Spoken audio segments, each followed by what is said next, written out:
Hello everyone. कैसे हैं आप लोग? आप सभी होंगे, आशा करता हूँ कि आप सभी मस्त होंगे और अपनी पढ़ाई अच्छे से करते होंगे। तो आज हम देखने वाले हैं जो इकोलॉजी एनवायरनमेंट का हम एक नया टॉपिक लेके आए हैं, जिसमें कि आज हम बात करेंगे बायोडायवर्सिटी मतलब कि जैव विविधता के बारे में आज हम पूरे डिटेल से चर्चा करेंगे। और इससे पहले कि आप वीडियो तो देख चुके होंगे जो इस चीज़ की हमारी ये 7th नंबर की ये 7th यानी कि जो क्लास है आज। तो आज हम इसमें हम देखेंगे बायोडायवर्सिटी। बायोडायवर्सिटी के बारे में हम देख रहे हैं कि बायोडायवर्सिटी है क्या। बेसिकली हम इसमें जानते हैं कि ये किस तरह की से बनती हैं और किस तरह से इसका निर्माण होता है। तो हम देखें हम बायोडायवर्सिटी बायोडायवर्सिटी में सबसे पहले तो हम देखें इसके 3 पार्टों में इसको डिवाइड कर किया गया है। इनके तीनों पार्टों को देखेंगे, फिर इसके बाद हम इसका बेसिकली इंट्रोडक्शन देखेंगे।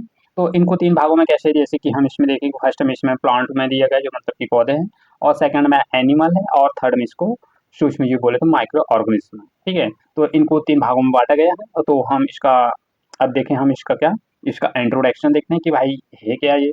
तो दोस्तों आप इसमें देख सकते हैं कि हम इसकी अब डेफिनेशन देखने वाले हैं कि इसकी बेसिकली डेफिनेशन है क्या, किसकी, बायोडायवर्सिटी की।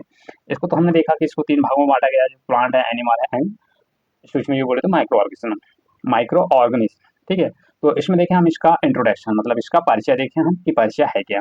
जो पृथ्वी है, पृथ्वी की सतह पर मतलब कि जो हमारी जो पृथ्वी है, पृथ्वी की जो हमारी जो सतह है ना, पृथ्वी की सतह पर इसमें देखें हम तो ये सतह है। सतह पर आप देखोगे तो विभिन्न प्रकार की वनस्पतियां हैं, सूक्ष्म जीव है और अन्य प्रकार के जीव जंतु यहाँ पर क्या करते हैं, निवास करते हैं। जो इसका एक अनुमान लगाया गया है, जो पृथ्वी की सतह मतलब कि ये पृथ्वी है, पृथ्वी की सतह पर एक अनुमान लगाया है करीब करीब हम देखें इसका, तो बेसिकली जानने की कोशिश करेंगे कि इसमें है क्या। तो इसमें हम देखेंगे तो इसका निर्माण कब से हो रहा था, इसका निर्माण हो रहा था कब से, 5 करोड़ वर्ष से अधिक मतलब कि अब से लगा के 5 करोड़ वर्ष से पहले अधिक की यहाँ पर क्या करते थे, जीव जंतु क्या करते थे, निवास करते थे।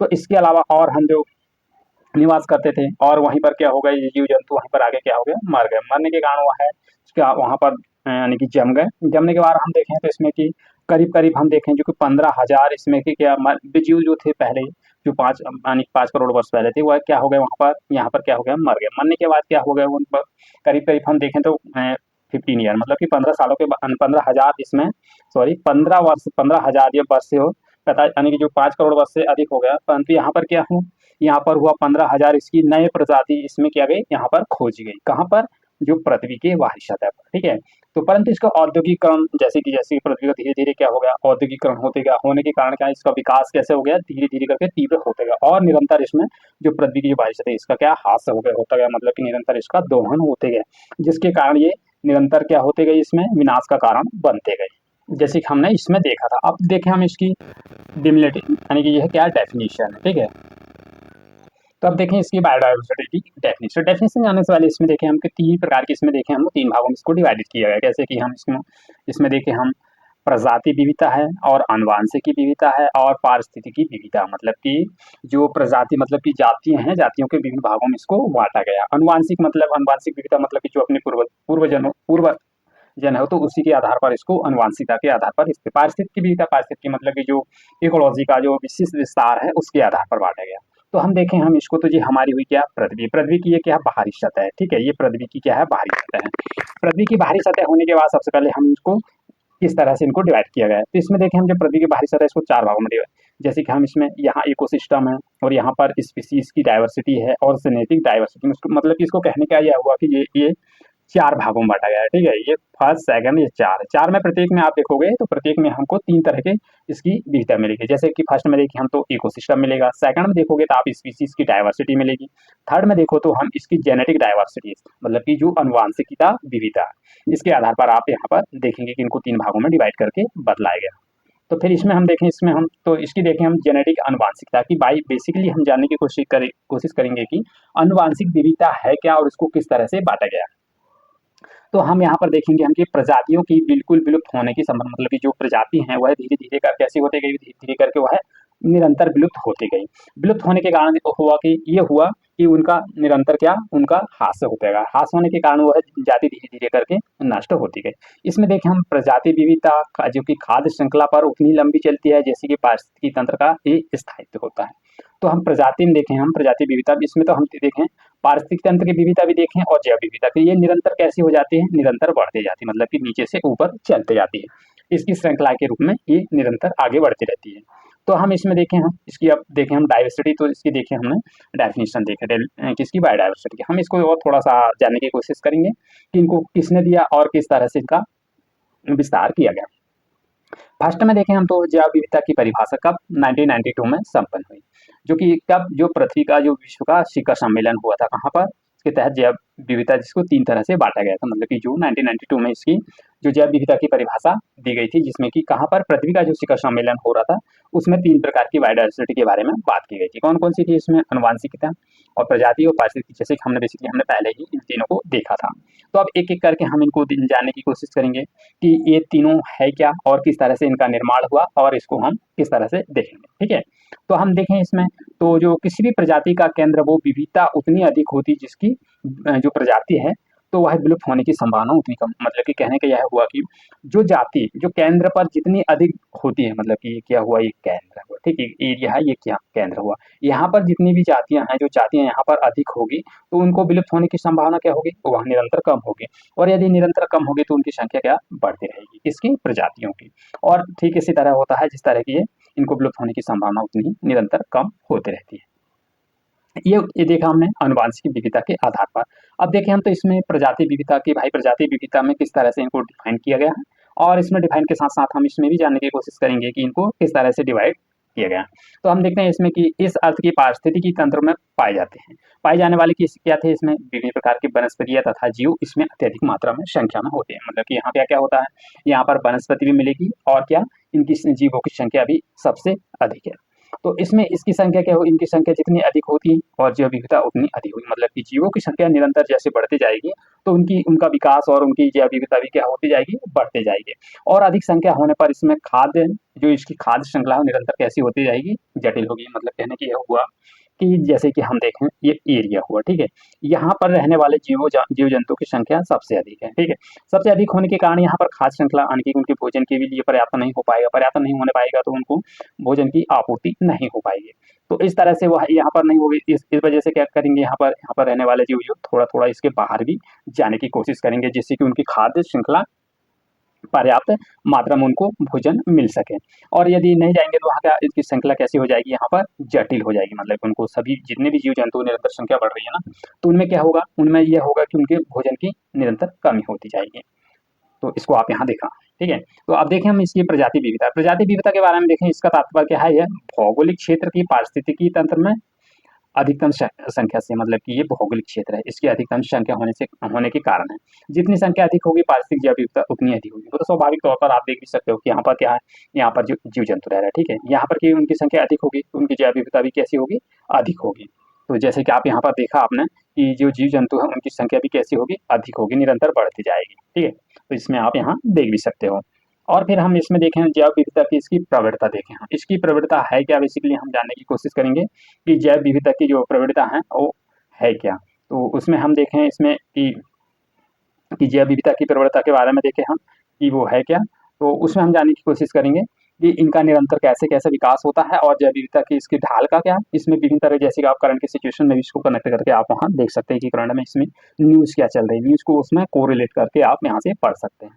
और जैसे कि हम इसमें देखें, हम जैव विविधता की ढाल कैसी होती है, प्रवृत्ति होती है। इसमें पर्यावरणीय क्या होता है, इसमें भौगोलिक कारक के कारण या प्रजाति इसकी विविधता को दर्शाता है। किसके कारण, इसकी जो भौगोलिक विविधता है ना, उसके कारण इसकी प्रजाति की विविधता को क्या दर्शाता है। जैसे कि हम इसमें देखें, हम अक्षीय प्रवणता, ये अक्षीय प्रवणता है क्या, उसमें कि हम इसमें जानने की कोशिश करेंगे। जैसे कि जैव विविधता को आमतौर पर आप देखें ध्रुव पर बढ़ती है, मतलब कि जो जैव विविधता है वह जैसे ध्रुव के क्षेत्र में हम जाएंगे, जैसे क्या हुआ जी हमारी पृथ्वी को, जैसे उत्तरी ध्रुव और दक्षिणी ध्रुव, इन क्षेत्रों में हम जैसे जाएंगे इसकी ध्रुव प्रवृत्ता कैसी हो जाएगी, निरंतर बढ़ती रहेगी। और इसमें जलवायु कैसा रहेगा, यहाँ की जलवायु कैसी रहेगी, स्थिर रहेगी। और उच्च उत्पादकता, जलवायु स्थिर रहेगी तो यहाँ उत्पादक क्षमता कैसी रहेगी, यहाँ पर अधिक रहेगी। अधिक रहने की जैसे उष्ण कटिबंधीय क्षेत्रों की प्रजातियों में विविधता देखने को मिलती है। जैसे कि हमारा क्षेत्र है, ये इस क्षेत्र कैसा उष्ण कटिबंधीय क्षेत्र है, यहाँ पर क्या होगी, यहाँ पर जो जीव जंतु की जो प्रजातियां हैं ना, यहाँ की सबसे अधिक प्रजातियां यहाँ पर देखने को आपको मिलेगी। जैसे कि हम जानने की कोशिश करेंगे कि ये हुआ क्या हमारा, ये देखें हम तो ये क्या हमारा समुद्र है, ठीक है, समुद्र है, समुद्र पर क्या है, ये सबसे मग्न, मतलब कि सबसे निचली सतह है। जैसे कि ये समुद्र की जैव विविधता की प्रवणता को दर्शाता है, इसकी प्रवणता है क्या, जैसे कि ये समुद्र का ये पानी है, ठीक है, तो आप यहाँ पर देख सकते हैं ये छोटी छोटी लहरें हैं जो पानी है, ये सूर्य की प्रकाश इसमें आ रही है, किसमें, पानी में, ठीक है। तो समुद्र की गहराई में जाने वाली जैव विविधता कैसी होगी, यहाँ पर कम होगी। जैसे कि ये सूर्य की प्रकाश है, ये क्या हुआ, ये पानी भरा, पानी तो एकदम से नीचे तो नहीं जा पाएगा, नहीं पहुंच पाएगी। इसकी जो इतनी जो जगह है, इसकी जो ऊपरी सतह है, जो कैसी रहेगी जल की, समुद्र की जल की, तो वो कैसी रहेगी, गर्म रहेगी। निचले क्षेत्र जो है, निम्न तट जो है, वह है मग्न तट, जो महाद्वीपी के जो मग्न तट है, वो हमेशा ठंडा रहेगा ना, क्योंकि सूर्य की रोशनी नीचे थोड़ी ना पहुंच पाएगी। क्योंकि रोशनी नहीं पहुंच पाएगी तो यहाँ क्या होगा, यहाँ की जैव विविधता कम होगी, ठीक है। इसको आप यहाँ पर समझ सकते हैं, जिस डायग्राम से आप देख भी सकते हैं। तो इसमें हम देखेंगे अब इसकी जैव विविधता के बारे में देखें हम को, किसके बारे में, जैव विविधता की देशांतरी प्रवणता। इसकी देशांतरी प्रवणता है क्या, कठोर जलवायु और कम ऑक्सीजन स्तर के कारण ऊंचाई बढ़ने से साथ ही जैव विविधता कम होती है। मतलब कहने क्या ये हुआ कि नीचे से जब हम ऊपर जाएंगे, ऊपर जाने के साथ साथ क्या होगी, यहाँ पर ऑक्सीजन की निरंतर कैसे ऊंचाई, जैसे यहाँ से हम सीधे ऊपर जाएंगे, ऊपर जाने के साथ साथ क्या होता है, O2 की मात्रा कम होगी, तो यहाँ जैव विविधता भी कैसी होगी, यहाँ पर बायोडाइवर्सिटी भी कम होगी, क्योंकि ऑक्सीजन कम होने के कारण जैव विविधता कम होती है। और यदि यहाँ निचले स्तर पर देखें तो यहाँ पर ऑक्सीजन पर्याप्त मात्रा में मिल रहा है, जिसके कारण यहाँ जैव विविधता क्या होगी, यहाँ पर बढ़ते रहेगी। बढ़ने के साथ साथ क्या होगा, क्योंकि वहाँ पर ऑक्सीजन मिल रहा है, यहाँ पर सूर्य की रोशनी भी मिल रही है। यहाँ सूर्य की रोशनी तो मिलेगी, मिलने के कारण क्या हुआ कि जैसे जैसे ऊंचाई में जाएंगे तो वहाँ पर क्या होगा, वहाँ पर आप देखोगे तो ऑक्सीजन की निरंतर कमी रहेगी, तो वहाँ जैव विविधता भी हमेशा कम रहेगी। तो अब देखें हम इसमें जैव विविधता का तप्त स्थल, कि भाई जैव विविधता का तप्त स्थल है क्या, और उसके बारे में हम देखेंगे। इसकी अवधारणा देखें हम, अवधारणा के आधार पर नॉर्मन मेयर ने कब दिया था, 1988 में। किसने, नॉर्मन मेयर। जो conservation of international biodiversity hot spot in India, Bharat में कितने हैं, 36 है। कितने हैं टोटल, 36 है। तो इसका हम क्राइटेरिया देखें, 1500 से की स्थानीय संवहनी जो पौधे हैं, जिसमें कि जाइलम है और फ्लोएम। 1500 क्या है, यहाँ पर आप देखोगे तो स्थानीय पौधे मिलेंगे, जिसमें कि जाइलम भी मिलेगा और फ्लोएम भी, ठीक है। जिसमें कि 70% इसमें क्या हो गए, यहाँ पे रहने वाली जीव जंतु, यानी कि जीव की जो प्रजाति थी, मतलब कि पौधे की जो प्रजाति थी, वह क्या हो गई, 70% यहाँ पर निरंतर खत्म हो चुकी है। आप उन्हें जैव विविधता को घोषित कर सकते हैं, क्योंकि यहाँ पर 100 में कितने हैं, 70 निकल गई। 70 क्या हुई, यहाँ पर लॉस हो गई। अब बची कितनी, 30%। यदि 30% को हम इसको रोकना है ना, रोकने के साथ साथ क्या करना पड़ेगा, जो हॉट स्पॉट उसको घोषित करना पड़ेगा। जो जैव विविधता है, यहाँ पर क्या करना पड़ेगा, यहाँ पर हॉट स्पॉट घोषित करते कि जो बची हुई जो जाति हैं उनको किस तरह से हम बचा सकें। आप इसकी जैव विविधता को यहाँ पर क्या करना पड़ेगा, हॉट स्पॉट को घोषित करना पड़ेगा। तो घोषित करने के साथ साथ हम देखें, हम जैव विविधता का जो तप्त स्थल है, इसके बारे में देखें। जैव विविधता का जो तप्त स्थल को देखें हम, तो देखने से पहले हम इसमें क्या करें, जो जैव विविधता का तप्त स्थल क्षेत्र कहते हैं, क्योंकि यहाँ पर केवल 1500 स्थानीय पौधे हैं, स्थानीय संवाहनी की प्रजातियां बची है, जिसमें 70% यहाँ पर क्या हो चुकी है, इस वजह से खत्म हो चुकी बची। शेष 30% ही यहाँ पर कुल बची हैं, क्या प्रजातियां। और इसमें हम देखें तो हॉट स्पॉट देखें, हॉट स्पॉट देखते हैं। तो इसमें देखें रैंकिंग के आधार पर बायोडाइवर्सिटी हॉट स्पॉट है, जिसमें कि इंडिया में 3 है, जैसे कि वेस्टर्न घाट है, सुंदरवन है और इंडोनेशिया। इसका क्राइटेरिया देखें हम, 3 है। कितने हैं, 3 है। कौन कौन से, वेस्टर्न घाट, जो हमारा इंडिया का जो कौन सा वाला क्षेत्र है, ये वाला क्षेत्र वेस्टर्न घाट। और यहाँ पर देखें हम तो ये बांग्लादेश वाला, यहाँ पर बंगाल वाला, यहाँ क्या है, और बंगाल तो है, यहाँ पर बांग्लादेश भी, यहाँ पर क्या है, सुंदरवन है, ठीक है। फिर इसमें देखिए यहाँ पर आप देखोगे तो इंडोनेशिया है, इंडो बर्मा, मतलब कि बर्मा और इंडिया और बर्मा के बीच में आप यहाँ पर देखें जो हॉट स्पॉट है। इसका क्राइटेरिया देखें हम, क्राइटेरिया में हम देखेंगे तो इसमें देखना है कि हम के स्थानीय पौधे और जीव जीव क्या देखना है, यहाँ पर स्थानीय पौधे तो देखना ही देखना है, और वहाँ पर रहने वाले जीवों को भी देखना है। और फिर क्या है, यहाँ जनसंख्या का घनत्व भी देखना है। जो एक ही क्षेत्र में किसी प्रजाति के स्थानीय क्षेत्र का अनुपात, मतलब कि जो एक क्षेत्र है वहाँ पर रहने वाले जो जीव है उनका स्थानीय क्षेत्र का अनुपात कितना है, उसको हम इसमें देखेंगे। तो और फिर देखें हम हॉट स्पॉट देखते हैं। हॉट स्पॉट में क्या है कि यहाँ पर जानने की कोशिश करेंगे समुद्र का समुद्री पारिस्थितिकी तंत्र, जैसे कि ब्लू मिशन आप देखोगे, जो लक्षद्वीप वाला क्षेत्र, जैसे कि हमारा भारत है, क्या है ये, हमारा भारत है, ठीक है। तो आप यहाँ पर देखोगे यहाँ लक्षद्वीप वाला क्षेत्र, और फिर यहाँ पर आप देखोगे अंडमान निकोबार द्वीप समूह, जो क्या है, ये हॉट स्पॉट है, जैसे कि आप यहाँ पर देख सकते हैं। तो हॉट स्पॉट देखें हम, हॉट स्पॉट है क्या, तो हॉट स्पॉट समुद्र का महत्वपूर्ण क्षेत्र, मतलब कि जो समुद्र, ये हमारा हिंद महासागर है, जैसे इंडियन ओशियन को आप देखते हैं, क्या है, ये महत्वपूर्ण क्षेत्र है, जिन्हें हम संरक्षण की आवश्यकता, मतलब जो हॉट स्पॉट है ना, उनको क्या अत्यंत क्या है, संरक्षण की आवश्यकता है, क्योंकि उनको सुरक्षित नहीं रखेंगे तो निरंतर खत्म होते रहेंगे। उनको खत्म होने से बचाने के लिए क्या करना पड़ेगा, क्या करना तो यह पड़ेगा कि उनको सुरक्षित रखा जाए, और उनके संरक्षण के समुद्री पारिस्थितिकी तंत्र को स्थानीय तो मिलना चाहिए, क्योंकि स्थानीय लोगों के द्वारा उनका ज़्यादा सपोर्ट किया जाए, जिसके कारण कि उनको संरक्षण मिल सके। और फिर इनसे आशा की जाती है कि इसका केंद्र क्या है, मतलब कि यहाँ पर केंद्र क्या बनाया जाए, क्योंकि यह महासागर के संरक्षण को उन्हें क्या कर सकते हैं, प्राप्त करने के लिए यह देते हैं। की आशा देते हैं कि यहाँ पर किस तरह से उनका संरक्षण किया जाए। संरक्षण करने के साथ-साथ क्या होता है कि उनको वो बचने का चांस मतलब कि और अत्यधिक मात्रा में उनको बचाया जा सके उनको यानी कि नष्ट होने से। वो स्थानीय महत्वपूर्ण है जिसमें अलग तरह से हम देखेंगे समुद्र की सतह। अब देखें हम इसकी प्रजाति आवास के लिए मतलब कि जो जाति हैं उनका प्रजाति आवास के लिए तापान्तर देखें इसमें संपन्न प्रजातियां हैं जहाँ पर भोजन की उपचय प्रदान करती मिलती है। इसमें क्या है, क्या मिलती है, अपचय भोजन का यहाँ पर प्रदान मिलती है यानी कि करती है। हम देखेंगे 2013 में अंडमान और निकोबार द्वीप समूह में जो कि IUCN international union conservation of nature में आप देखोगे तो यहाँ पर मिशन ब्लू मिशन की आशा है और जो स्थानीय क्या है यहाँ पर हॉटस्पॉट है के रूप में क्या किया गया, इसको गठित किया गया। और जैसे कि महासागर का जैव बायोडायवर्सिटी के लिए है अत्यधिक महत्वपूर्ण, मतलब कि जो महासागर का जैसे कि हमने अभी देखा था महासागर के निकट ये वाला क्षेत्र जैसे कि ये निम्नवक्षीय तट है यहाँ पर इसको संरक्षण करने के लिए बहुत ही जो क्या है मान्यता मिले।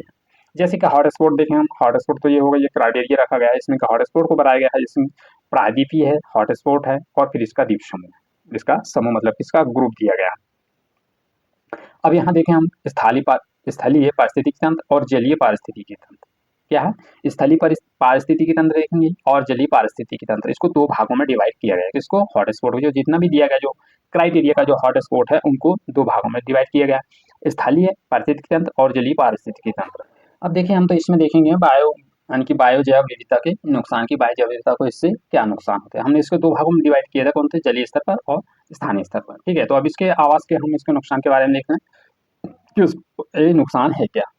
तो इसमें हम देखें अब इसके आधार पर किसके आधार पर शरण देखते हैं, इसमें आवास का शरण किस तरह से इसका होता है। जैसे कि हम देखें जीव जंतु के रहने का स्थान का विनाश हो जाना, मतलब कि जहाँ जीव जंतु रहते हैं उनका जो स्थान रहने का स्थान है वह निरंतर कैसा हो गया, विनाश हो गया, जिसकी उनकी वास का स्थान करने का स्थान कैसा हो गया, मतलब जहाँ रह रहे थे उसका स्थान कैसा हो गया, समाप्त हो गया, जिसे क्या कहा जाता है उसके आवास का शरण। मतलब कि इसकी डेफिनेशन आपको यहाँ पर पता होना चाहिए कि ये डेफिनेशन की शरण का क्या है। तो इसमें देखोगे आप इसमें तो यहाँ पर जैसे कि जीव जंतु को रहने का स्थान होता है उसका क्या हुआ, वहाँ पर विनाश हो जाना, विनाश हो जाने के कारण उसका रहने का स्थान कैसा हो गया, समाप्त हो गया। समाप्त होने को क्या कहा जाता है, इसको ही शरण क्या कहता है, आवास का शरण कहलाता है।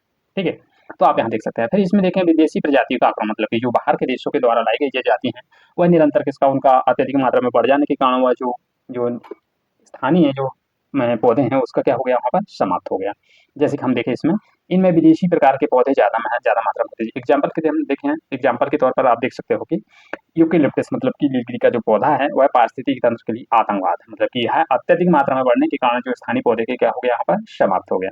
और फिर देखें हम इसमें तो फर्स्ट हो गया जो क्या यूकेलिप्टस, सेकंड देखें हमको कांग्रेस घास, कांग्रेस घास जो पार्थिनियस या हिस्टोफेलिमिया क्या है, हिस्टोपार्थिनियम या हिस्टोफेलियम है, जो क्या है एक खरपतवार नाशक है के अंतर्गत आता है। जैसे कि इसमें किसमें ये सबसे ज्यादा किसको नुकसान पहुंचाता है, इसको देखोगे आप तो गेहूं के साथ साथ क्या वाइपर हाइसेन, हाइसेन क्या है इसमें गेहूं के साथ साथ क्या वाइपर हाइसेन जो सबसे ज्यादा नुकसान पहुंचाता है। अब थर्ड में देखें हम क्या, जलवायु परिवर्तन की, निरंतर जलवायु परिवर्तन मौसम परिवर्तन होने के कारण हमेशा क्या रहता है, इसको हमेशा के इस तरह की समस्या क्या होती है यहाँ पर देखने को मिलती है। इसका सबसे महत्वपूर्ण परिवर्तन है जिसका कारण, इसका महत्वपूर्ण कारण कौन है, ह्यूमन, मतलब कि मनुष्य के कारण ही, मनुष्य को ही इसका सबसे ज्यादा जिम्मेदार माना गया। किसका, जो क्या जलवायु परिवर्तन का, क्लाइमेट चेंज आप यहाँ पर देखेंगे, इसको किससे कनेक्ट करेंगे आप, गोल नंबर 13 क्लाइमेट चेंज है जो कि SDG है ना, SDG सस्टेनेबल डेवलपमेंट गोल का गोल नंबर क्या है यहाँ 13 है, जो कि क्लाइमेट चेंज के बारे में बतलाता है। और इसमें तो ये है, इसमें SDG के कुल टारगेट कितने, इसमें 169 टारगेट है, जैसे कि आप इसमें देखोगे 169 टारगेट है, और इसमें क्या है कि एक 13 गोल नंबर 13 है जो कि इसको जो जलवायु परिवर्तन को यहाँ पर दिखाता है। और इसमें वो जो बायोडाइवर्सिटी इसमें गोल नंबर, तो आप इसमें जो सस्टेनेबल डेवलपमेंट के गोल है उसमें आप यहाँ देख सकते हैं कि इसके कितने टारगेट है, इसमें टारगेट 169 है जिसके आधार पर आप यहाँ पर देखोगे। ठीक है, तो जो पॉल्यूशन है, क्या देखें हम अगला, इसमें पॉल्यूशन क्या, प्रदूषण, प्रदूषण है क्या, प्रदूषण में हम देखेंगे इसमें तो तीन चार प्रकार के हैं, जैसे कि जल प्रदूषण है, वायु प्रदूषण है, ध्वनि प्रदूषण है, मृदा प्रदूषण है, और इसमें आप देखो तो रेडियो प्रदूषण है, और जैसे कि जो अन्य टेक्निकल चीजें हैं जिसके आधार पर आप यहाँ अन्य तरह से जो प्रदूषण फैलाने वाली चीजों को आप यहाँ देख सकते हैं। तो अब देखें हम इसमें कि हम देखें जनसंख्या के आधार पर, जनसंख्या के आधार पर हम देखें तो सबसे पहले अधिक जनसंख्या वाले इस प्रकार के प्रभाव, मतलब कि जिन जीवों की संख्या अधिक होती है वह किस तरह से प्रभाव डालते हैं उनको आप यहाँ देखोगे, जिससे कि सबसे ज्यादा जीव यानी कि जिसकी संख्या ज्यादा रहेगी ना वो सबसे ज्यादा क्या करेगा, वह नुकसानदायक होगा। और एक तरफ हम देखें तो एक फायदा भी होगा और एक तरफ देखें तो इसका नुकसान भी होगा। तो इस तरह से आप यहाँ पर देखेंगे। तो अब देखें हम इसका डायवर्सिटी, जो जैव विविधता का संरक्षण की है क्या? बायोडायवर्सिटी कंजर्वेशन, जैव विविधता का संरक्षण। तो इनका संरक्षण देखें तो हम इनको 2 भागों में डिवाइड करते हैं। इसको 2 भागों में डिवाइड करके देखा जाता है, इन सिटू और एक्स सिटू, मतलब कि बाह्य क्षेत्र और आंतरिक क्षेत्र, किस तरह से इनको इन मतलब आने वाला मतलब कि आंतरिक आने के बाहर आंतरिक क्षेत्र और एक्सिट मतलब कि बाहरी क्षेत्र, इन दोनों भागों को हम देखेंगे। तो इसको तो हम अगले वीडियो में देखेंगे, इससे आगे वाले। तो इससे आगे आप जानने के लिए आप देखिएगा नेक्स्ट वीडियो, जिसका आएगा इसका 7th 8 नंबर का चैप्टर, यानी कि जो पार्ट है इसकी क्लास 8 में आप देखेंगे, यानी कि लेक्चर 8 में। तो इसके बारे में हम देखेंगे इन सिटू और एक्स सिटू है क्या। तो आप इसको जानने के लिए आपको तो नेक्स्ट पार्ट देखना पड़ेगा। तो सेशन कैसा लगा, सेशन को लाइक या डिसलाइक करके आप बता सकते हैं। तो मिलते हैं फिर नेक्स्ट वीडियो में। Thank you for all of you. जय हिंद।